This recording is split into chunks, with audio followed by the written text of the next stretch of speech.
Welcome. You are about to view a recorded talk of the Mathematical Consciousness Science online seminar series held in 2020. This seminar series aims to explore the role of mathematics in the scientific study of consciousness and hopes to connect researchers who have an interest in this topic. While every session of the seminar consists of a talk and discussions, the latter are not recorded and the following will only contain the talk. We hope you will enjoy it. For further information, please visit our website, seminar.math-consciousness.org. I'm going to go through the basic idea or approach the basic ideas from a couple of perspectives, just to put everything into context. I want to, in particular, end up at this notion of a dual aspect information geometry and how that emerges and how it inherits from predictive processing or constructivist views of the brain. And the second agenda is just to start to fine grain or drill down on different kinds of inference that may map to different aspects of sentience and consciousness. So that's where I'm trying to go. Let me start by a nod to where much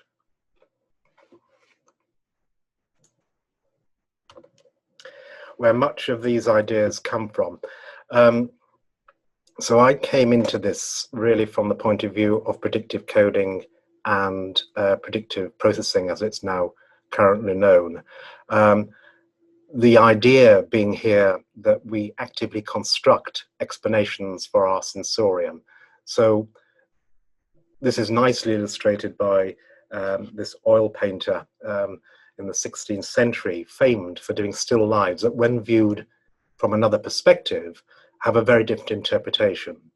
So if before you saw a bowl of vegetables and now you see a face, the point being made, or the point that he was making, is that this face, this explanation, this hypothesis, this fantasy for what caused these sensory impressions is coming from the inside out.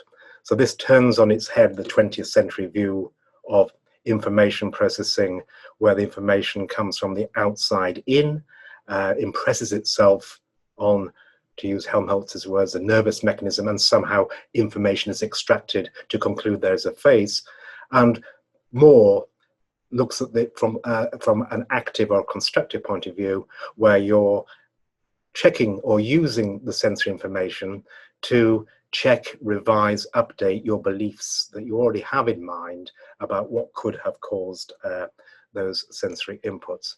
And indeed, this is exactly the view championed by Helmholtz. Objects are always imagined as being present in the field of vision, as would have to be there in order to produce the same impression on the nervous mechanism. That idea, I think, has had quiet traction since its introduction. For example, the ideas of Richard Gregory about perception as hypothesis testing. The notion formally has been taken up to great effect by people in machine learning like Geoffrey Hinton and Peter Dayan, borrowing ideas from Richard Feynman, specifically variational free energy formulations in quantum electrodynamics, and making that work, or unpacking that in the context of the Bayesian brain, or more generally an inference gloss on this ability to confirm your hypotheses about what caused your sensory data at this point in time. So just taking that notion of sensory impressions, what we have at hand is the challenge of understanding how you and I make sense of the shadows on our sensory epithelia. So what are causing those shadows that we are witness to, impinging upon our eyes and our ears, and indeed our interoceptors. The solution to that problem, that inference problem, you can just lift from standard Bayesian statistics or machine learning in the latter days. And one ends up with a relatively simple scheme, which can be construed in terms of something called Bayesian filtering, in the neurosciences, it's now become known as predictive coding, but it is the same thing. And all it's saying is that if I want to optimize my expectations, the belief I have about the causes of some sensory impression, let's say that this was our sensory input, then all I have to do is to minimize a quantity that we can write out as essentially a precision-weighted prediction error. So this equation here is a differential equation. That dot means rate of change. This means that this is an equation of motion or a flow.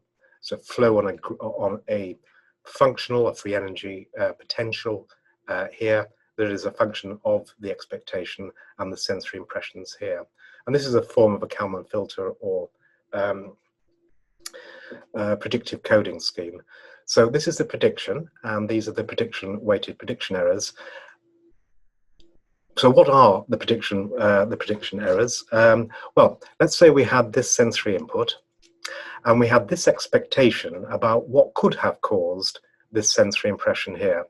And the idea is that we can generate, through a generative model, what we would have seen if this was correct, and this provides a prediction that is subtracted from the sensation to form a prediction error, such that if you were able to minimize the prediction error so that these two things were the same, you have effectively found an explanation or a hypothesis that is a sufficient explanation to explain your sensorium.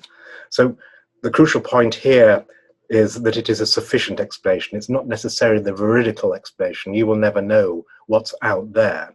But if you can get through life minimizing your prediction errors, then you've got a sufficiently good model to navigate and survive. So that perspective provides a nice formal, intuitive way of understanding perception. It also enables you to accommodate action in the service of minimizing prediction error.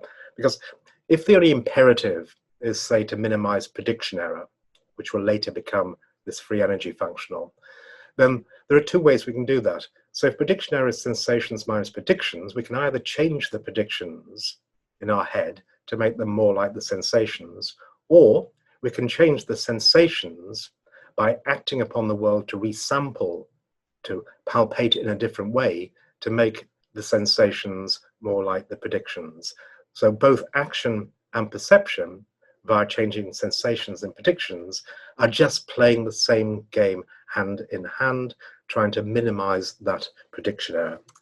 So we now have, if you like, an intuitive picture of active inference, inference under action, where you are in charge of harvesting those data that you predict.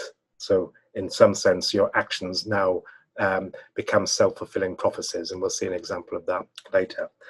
So that's the other sort of the kind of introduction to these ideas that I might give a psychology audience or a psychophysics audience, a neurobiological audience. What I want to do now is to change the tempo of the talk and just put that to one side and see if we can get to the same conclusions and the same kind of mathematical phenomenology from a purely first principle statistical approach. And if we can, what implications does that have for sentience? So the way I'm going to do that is quickly go through a treatment of the statistics of life, of self-organization, with a special emphasis on Markov blankets. And I've written ergodic systems here. It should really be non-equilibrium steady state. The implications of those non-equilibrium steady states with Markov blankets in terms of information geometry. I'm going to illustrate that with a numerical simulation of some active matter or a primordial soup. And I'm going to close with different grades of sentience and active inference that I'm hoping will speak to different kinds of consciousness of the sort that you will be more familiar talking about. So let's start with this question posed by Schrödinger. How can the events in space and time which take place within the spatial boundary of a living organism be accounted for by physics and chemistry? So we're not going to address that question head on, although we will implicitly answer it. What we're going to do, first of all, is just focus on this notion of a spatial boundary. And he would be the first person to acknowledge that that boundary is itself a statistical object, a construct. And for those people who don't know what a Markov blanket is, I'll just quickly take you through it. Imagine you've got some universe, and these nodes of this graph here are states of some universe, some systemic states, and they are influencing each other, or they have statistical or probabilistic dependencies denoted by the arrows here. If I just identify some set of states here, and we'll call those internal states, then the Markov blanket comprises the parents, the children, and the parents of the children of these internal states. And its role, or its importance, is that it provides a statistical shield or set of states that mean that if I wanted to predict what's going to happen to me, my internal states now, given the entire rest of the universe, I would only ever need to know these blanket states that enshroud me here. So all the information out there pertinent to what's going on in here is contained within the blanket states. So technically, these states are independent of these states, given or conditioned upon the state of the blanket states. Now I'm going to make a further move, which will make a lot more sense in the next slide. I'm just going to introduce a bipartition of the blanket states into active states that influence external states but do not influence internal states, and sensory states that influence internal states but are not influenced by the internal states. And you may be asking, why have I done that?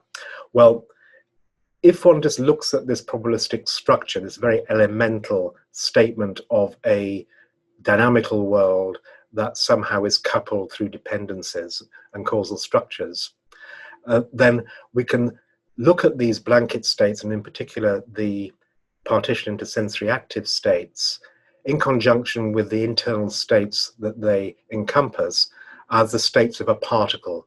And by a particle, I mean something that could be as big as a brain, or as small as an electron, or something of the size of a cell.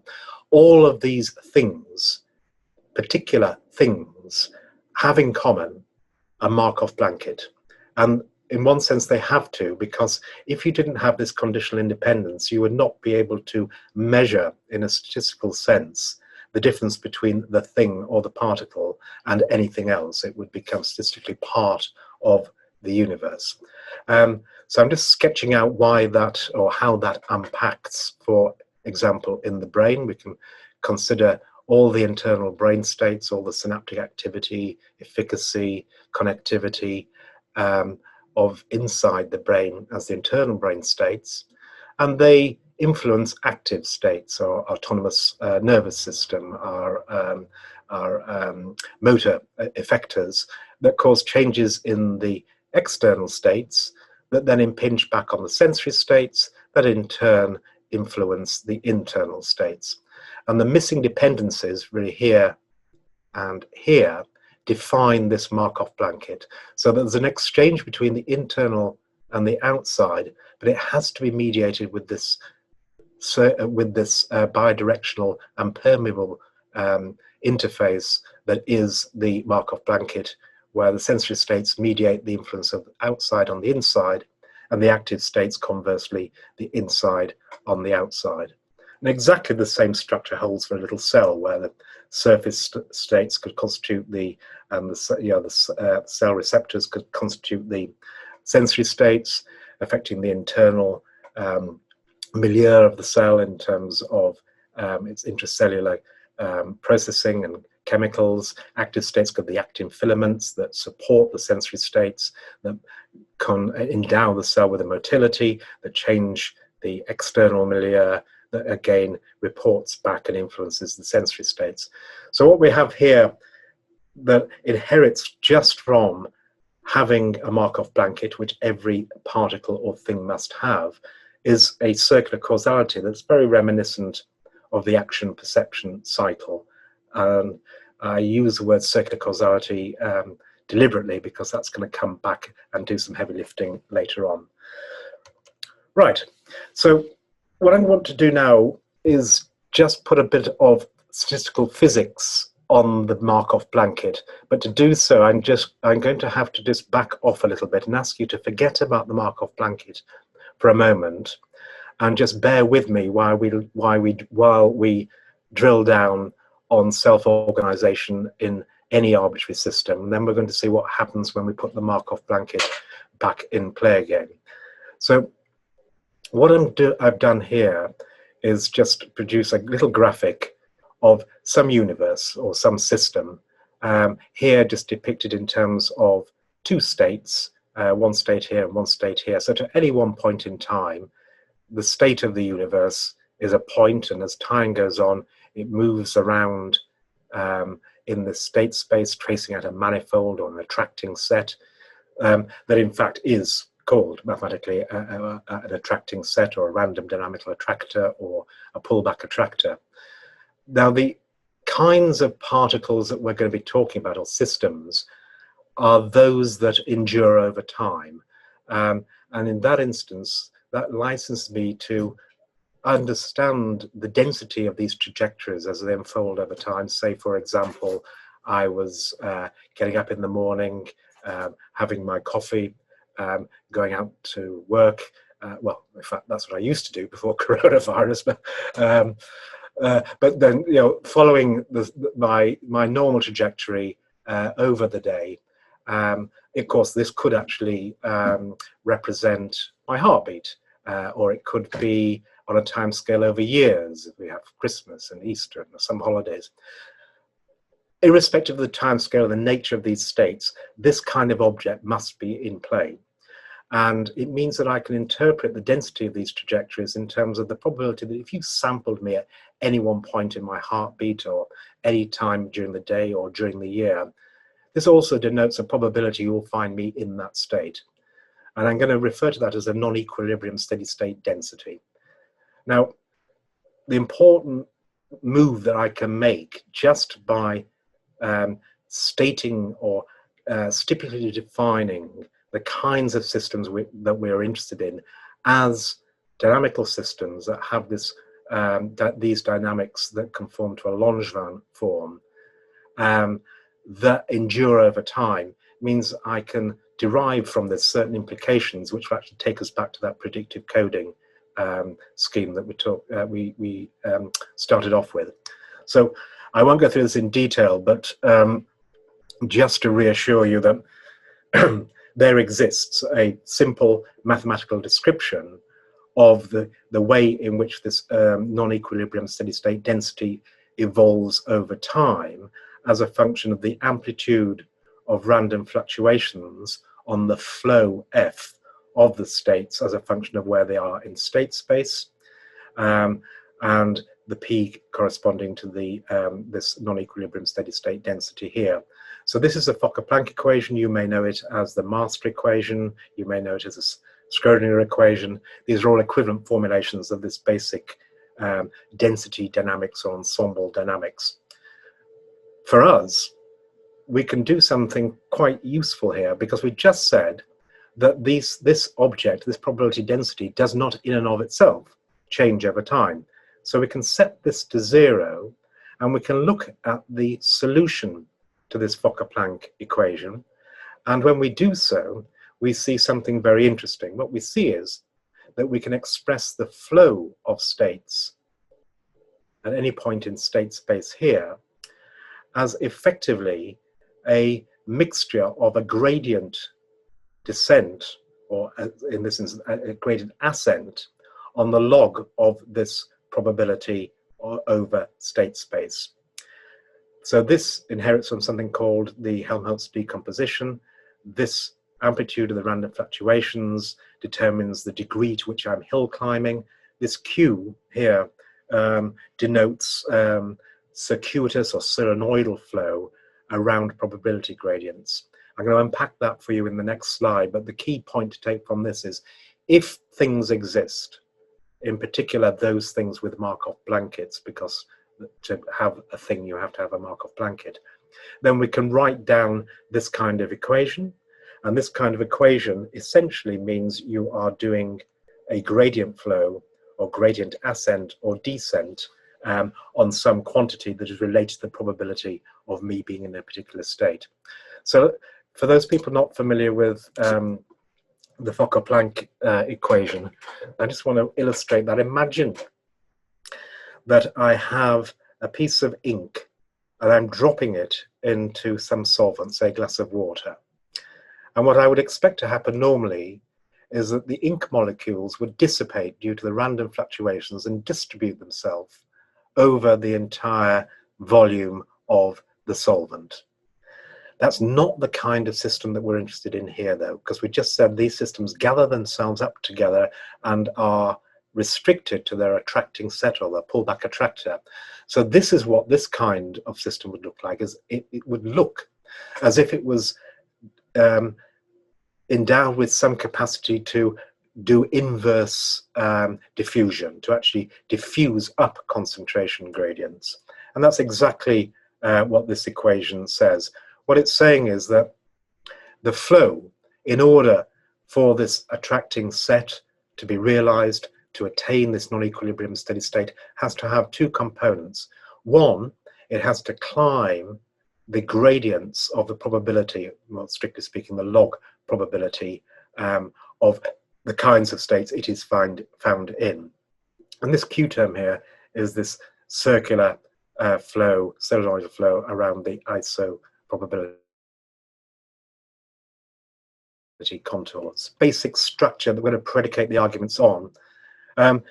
Excuse me. What I want to do with this slide is just convince you, or at least provide some sort of graphical evidence, that that formalism that we've just briefly rehearsed underwrites nearly all of physics as we know it.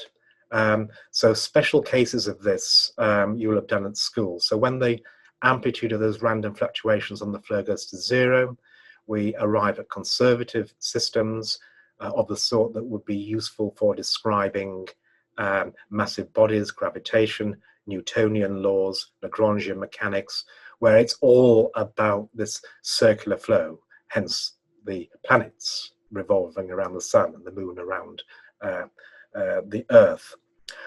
We can look at the other special case where we eliminate the solenoidal flow, or at least increase the amplitude of random fluctuations, and then what we have is a mechanics that applies to fluctuating systems, basically fluctuation dissipation theorem, and all of statistical mechanics and statistical thermodynamics with the usual constants of proportionality here, Boltzmann's constant, and all the things you've done about entropy and enthalpy, again, at school.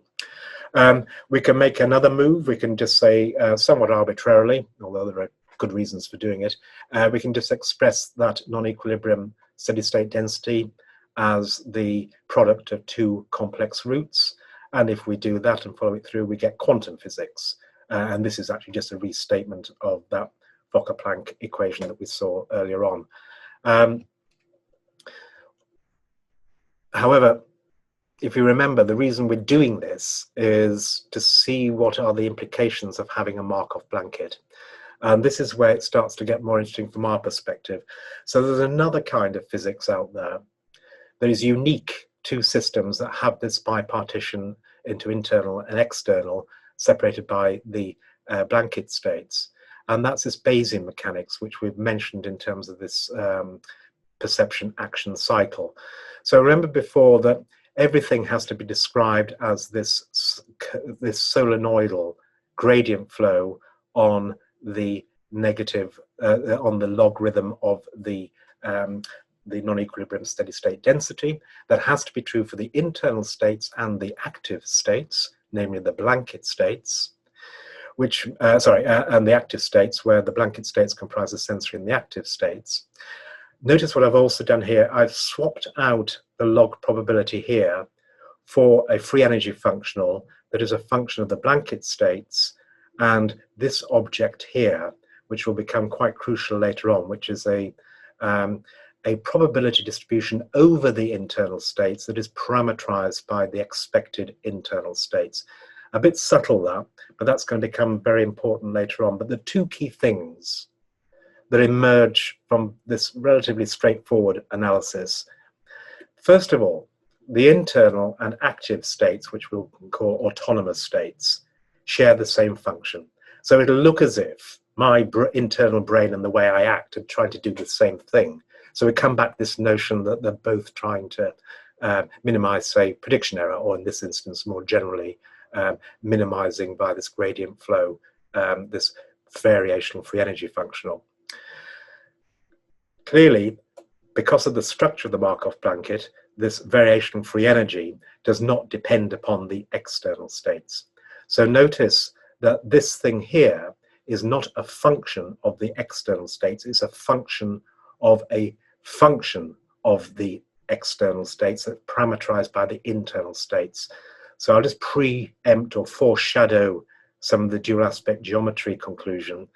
So what we have here is a gradient flow that can be written down as a functional, not of external states, but as a function of external states, but as a functional of beliefs about, probabilistic beliefs about external states, that is never in and of itself directly influenced by the external states, but just what the internal states think about or parameterize, what the internal states parameterize in terms of a belief distribution over the external states. So that's a bit heavy. So let me make it a little bit lighter. So this free energy functional could have many interpretations. It clearly, on the present analysis, undergirds all of the self-organization that we've been talking about. I'm just making the point here, again, I'll try to go through this quickly. The point that is being made here is that this basic structure, this basic mechanics where internal states of a system and their action upon their world can be construed, or it looks as if they are minimizing this free energy functional here of their blanket data, their sensory data, and what they currently encode. It looks very much like, for example, action and beliefs trying to minimize free energy or maximize the negative of that, basically value, where value is simply the probability or the log probability of your blanket states being in a particular configuration. So this, if you like, can be viewed as a sort of a mathematical backdrop to reinforcement learning, optimal control theory, if you're an economist, expected utility theory. If, on the other hand, you had been brought up in terms of information theory, then this value function, the log probability of the kinds of blanket states I am likely to be found in, the ones I prefer to be found in that define me, and just take the negative of that logarithm. That's known as self-information in information theory. Tribus called it surprisal, we'll just call it surprise. This free energy quantity is an upper bound on that surprise here. And if we think of this optimization from the point of view of optimization, what we are saying is that we're trying to minimize our surprise, and in so doing, we can unpack that in terms of things like integrated information theory, minimum redundancy principle of Horace Barlow, and indeed the free energy principle that we're going to occasionally mention throughout this presentation.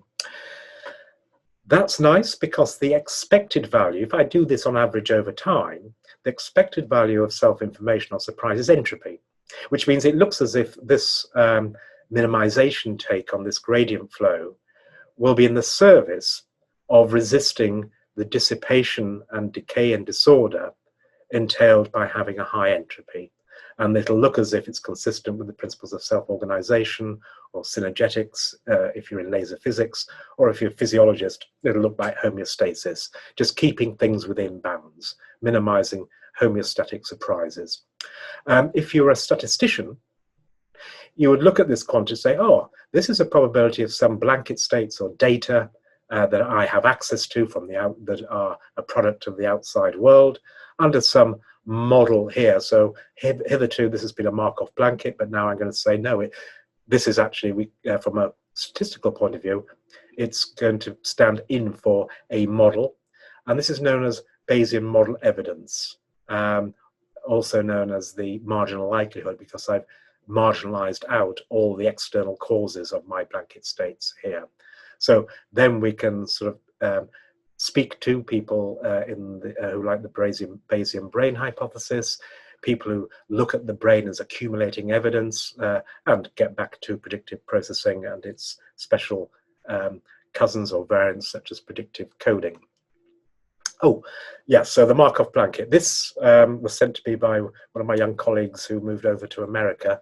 He's just had a little baby, and his wife bought him a Markov blanket. So if you want a Markov blanket, you can get these in America. So here's little Kira making her first inferences about the world through her own Markov. That's Markov on the blanket itself. Right, so information geometry. I'm going to use numerical simulations here just to show how these things arise and how you can think about what we've talked about in terms of the Bayesian mechanics in terms of something called generalized synchrony. So, but let me just take you through this with an illustration. What we've done here is just create a little universe, a primordial soup, by writing down equations of motion for 128 little particles or macromolecules, each of which has their autonomous dynamics, in fact, based upon a Lorentz attractor. And we've equipped this ensemble of synthetic molecules with strong and weak attractions and repulsions. The details are irrelevant. You can generally get this kind of behavior from any set of differential equations. The reason we wrote these down is that now we know exactly the influences that one particle exerts over another particle. And because we know that, we can actually go in and identify a Markov blanket and then ask the question, is there a little Markov blanket or a little thing or a particle inside this soup? And if so, does it look as if it's conforming to the Bayesian brain or conforming to Horace Barlow's principle of minimum redundancy? So I'm showing the same data here, but where I've color-coded all of those molecules once they have attained non-equilibrium steady state as to whether they are external states that are hidden beyond the Markov blanket, so therefore sometimes referred to as hidden states, sensory states that, as is typical in these simulations, are underwritten or above the active states in red, that themselves enshroud the internal states. What we see here is something that's not unlike a little prion or viral particle just wriggling around in its primordial soup, having attained this non-equilibrium steady state and coursing in terms of its state space over this attracting set. So this allows us to ask a question. Do the internal states, the blue states, appear to infer the causes of their sensory states, the magenta states? In other words, do they look as if they're doing a gradient flow on this model evidence, this Bayesian model evidence, sometimes referred to by people like Jakob Hoey as self-evidencing?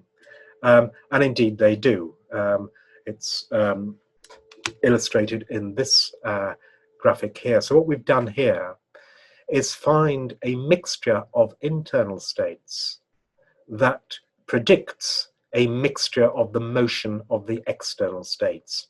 So this will be a little bit like finding a neuronal population or a mixture of neurons in a small brain that responded to, say, motion in the outside world communicated via the sensory state, say the visual epithelium.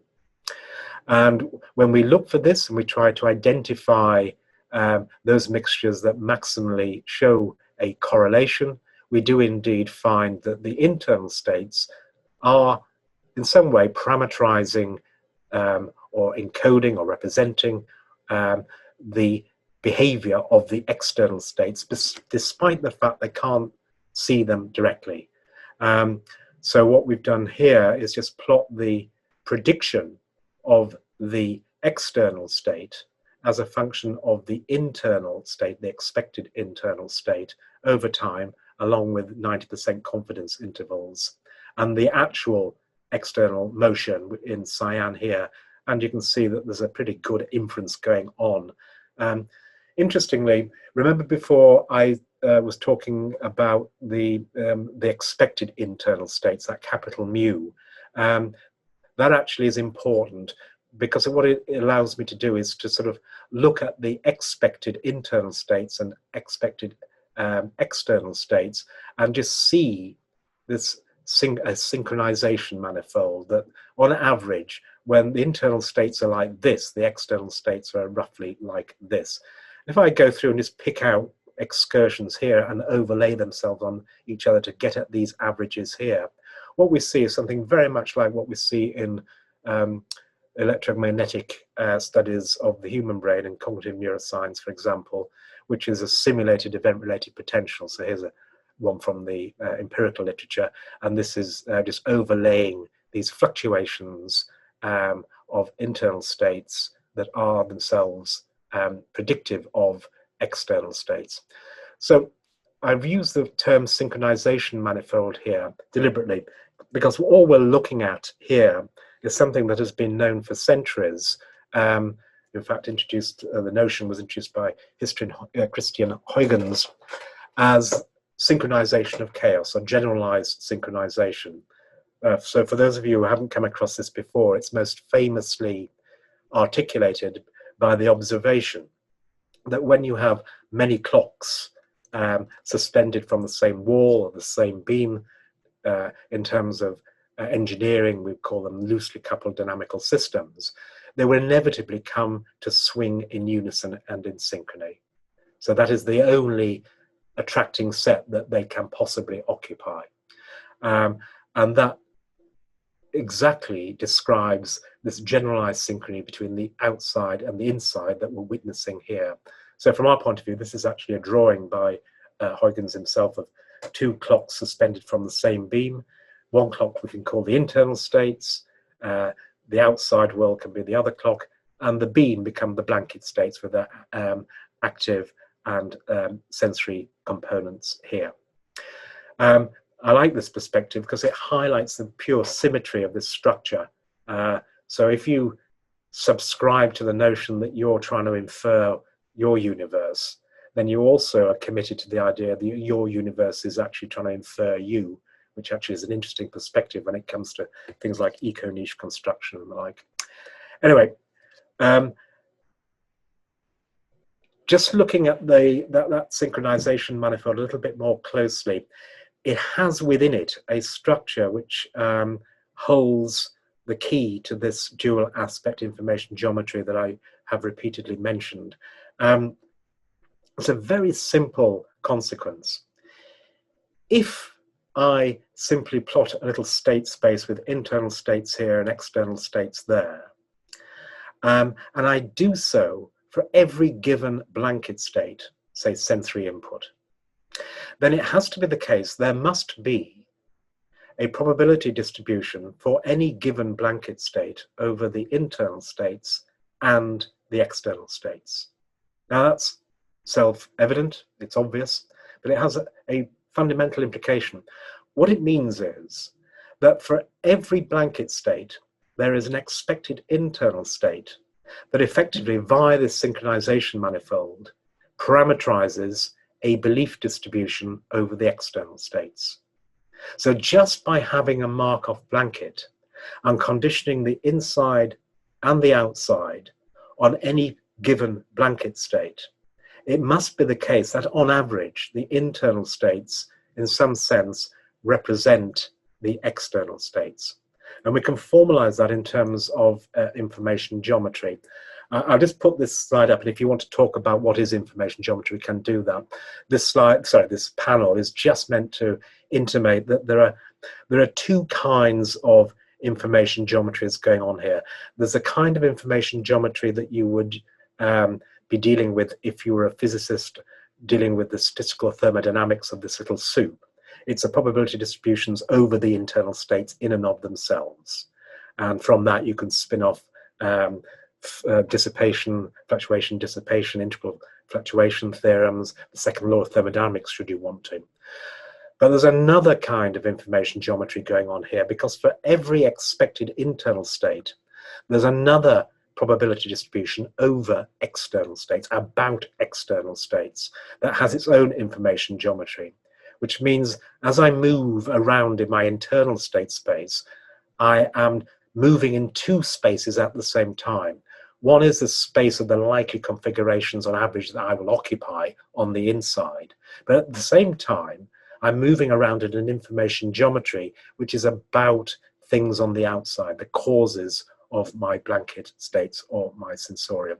So in summary, internal states parameterize probabilistic beliefs about external states and equip them with a dual aspect geometry.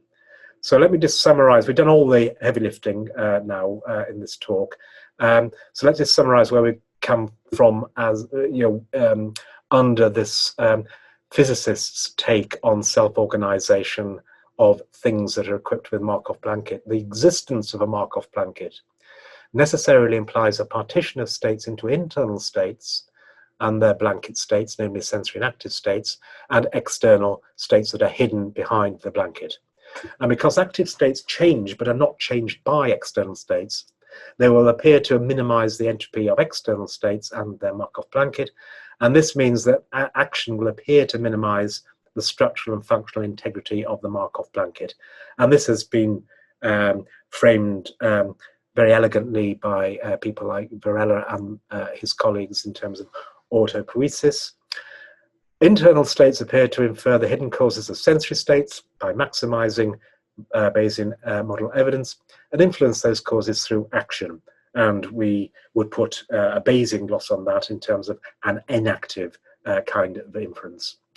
And in virtue of the implicit generalized synchrony that must be there if there's a Markov blanket, that must be there if something exists, there exists a dual aspect information geometry in which expected internal states parameterize conditional beliefs over external states, again conditioned upon the Markov blanket. So let me just close now by taking the considerations to the next level, predicated on this representational or dual aspect geometry, and see what they might mean for sentience. But to do that, I've got to, if you like, provide a taxonomy of different kinds of self-evidencing that you get from this framework. So here's our Markov blanket again. Just to remind you, we've got our Markov blanket partition here with the Markov blankets, and we can lump the internal states and the active states as these sort of free energy minimizing, prediction error minimizing states that lend a system a degree of autonomy. We can call them autonomous states. I'm going to denote that by alpha in a minute. The blanket states comprise the sensory and the active states, and then together these can be thought of as the particle in question, either a brain or a bacillus. Don't look at the equations. What I want to do here is just show you where two different ways of unpacking this Bayesian mechanics come from, depending upon how far you want to go in terms of the mathematical formalism. So largely what we've done so far is start off with the assumption that there is a universe that has Langevin dynamics with random fluctuations and flows, and we've quantified or enumerated the amplitude of these random fluctuations in terms of this gamma here, this inverse precision. And if this is true, at non-equilibrium steady state, when things have characteristics measured over time, then the solution requires this relationship to be true. The flow is related to the gradients of surprise.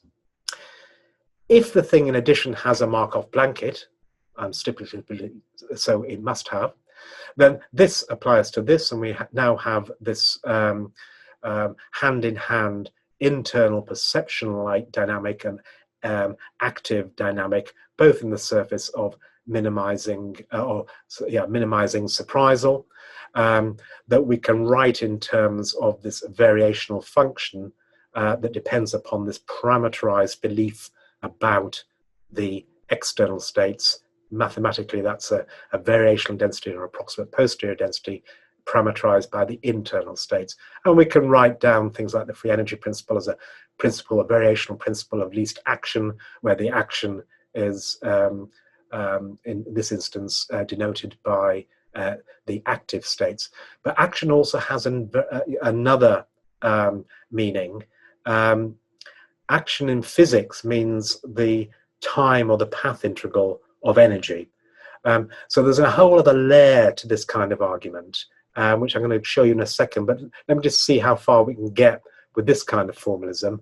So if I commit to those dynamics and just write down some of these probability distributions and just integrate those equations of motion, then you can go quite a long way in terms of simulating active sentience or active inference. So what we've done here is just write down a generative model in terms of that probability over external states and the consequences of the blanket states, so that we can derive a free energy function or write down the equations of motion. In this instance, just for your interest, this little agent has the belief that there is an invisible object point that's pulling its finger around a trajectory that is itself prescribed by a Lorentz attractor and by suitably configuring some nonlinear mappings. When it acts to fulfill those beliefs, to minimize its prediction errors, in this instance, the predictions about what it should see and feel that it's actually doing, so it's causing its sensations by moving its hand around, we can get it to simulate things like writing. And because we are generating that writing and that action, we can think of this in terms of action, but also action observation. So by replaying this in the absence of any proprioceptive predictions, we can start to simulate action observation and mirror neuron like behaviors in silico. I won't go into any details here. All I'm wanted to do with this slide is say that just with these very fast gradient flows of a predictive processing, predictive coding like flavor, you can get quite a long way in terms of simulating autonomous behavior, both in terms of inferring and acting, and indeed inferring what you see being enacted. But there's a different kind of autonomous behavior that may be important for understanding the way that we actually operate, as opposed to, say, an insect or a virus or a thermostat might operate. And that's in terms of action as a path integral into the future. So there's a whole other bunch of physics you can bring to the table here. Again, leveraging the contributions of Richard Feynman in terms of the path integral formulation of quantum electrodynamics. We can tell this same story, but not in terms directly of the Fokker-Planck equation, but its equivalent in terms of a path integral formulation, where now we're talking not about variational free energies, but variational actions that are integrals of this free energy functional or its basis, which is the surprisal over time. And this can be decomposed into all sorts of interesting components of kinetic energy, path independent and path dependent terms. That's, from our point of view, not so interesting. It's the homologue that ensues when we adopt the Markov blanket. And what comes out of that now is a slightly different perspective on the way that we can look as if we are minimizing the path integral of variational free energy. And this leads us to the notion of planning as inference. It leads us to choosing actions now that we think will in the future have a trajectory or path through state space that is the least surprising on average, or conforms to our prior beliefs about the sorts of states that I will encounter in the future. So now, put simply, we have a statistical physics explanation or calculus for planning. This is the last one of the last slides now. This is just an illustration when you put that kind of mechanics in silico and simulate action, now not simply doing the gradient descent on variational free energy, but actually choosing paths of action into the future, planning to minimize on average the expected variational free energy in the future. You can start to simulate things like saccadic searches, hunting for information that's going to reduce the expected surprise uncertainty by looking over there as opposed to looking over there. In brief, this simulation is just showing the evidence accumulation through an epistemic foraging of the visual field that is mediated by little saccadic eye movements, gathering information to resolve uncertainty about these conditional beliefs about the causes, the external states of the sensory input. Here, disambiguating between upright, sideways, and an inverted face. So this slide summarizes the, if you like, the end point of this most elaborated form of free energy minimization. What it says is you can think of this as sort of sensory information coming in, you evaluate you change your internal states to optimize your beliefs about external states through this variational or approximate, posterior or conditional belief distribution here, simply by minimizing free energy that can be broken down into inaccuracy and complexity.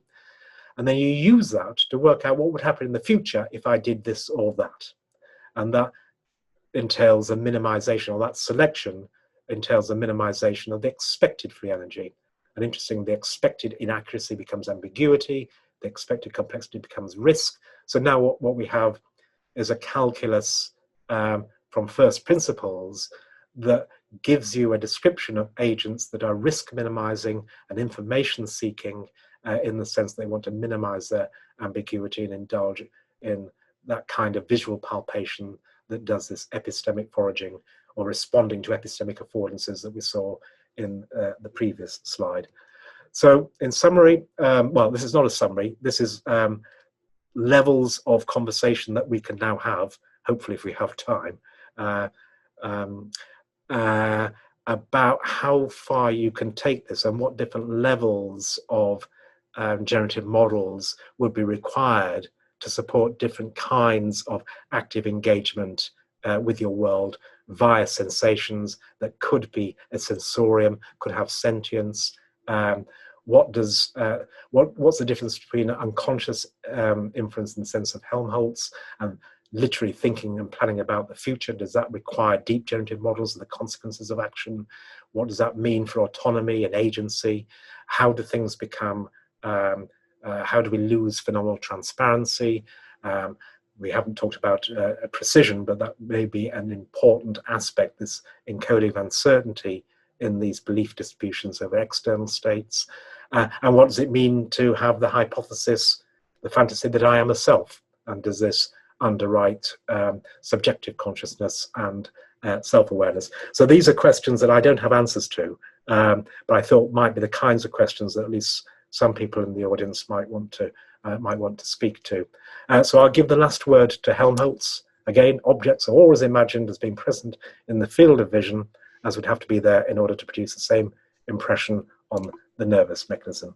So with that, I just wanted to thank those people whose ideas that I've been talking about. And of course, thank you for your attention. Thank you very much indeed.